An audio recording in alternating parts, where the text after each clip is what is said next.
Transport and mobility policies in our cities are and must be important parts of an overall city development strategy.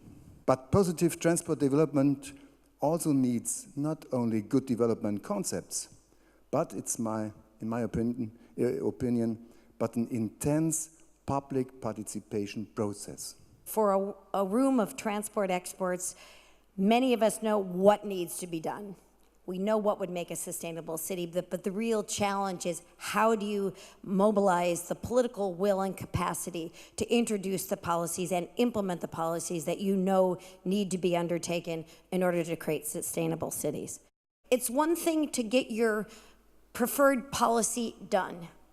It's another thing to make sure that that policy sets the engines of change in motion. Perhaps the success of the BRT system in Argentina, it was because the flexibility that we incorporate to the system, and this flexibility we incorporated because the lack of jurisdiction that we had over the buses, and that was something that we must implement it because these restrictions, and hopefully perhaps was one of the keys of the success. Transport is a very important field in order to make people's lives easier.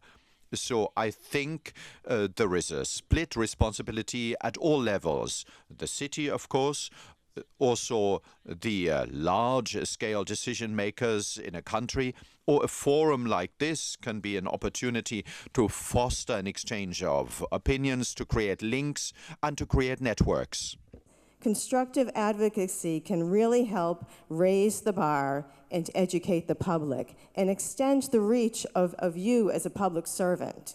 We went out into the community in the winter of 2015, which was a historical winter in the city of Boston.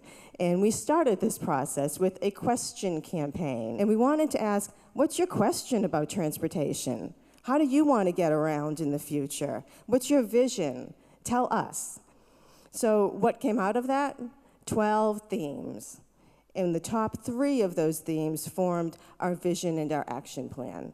And those were safety, access, and reliability.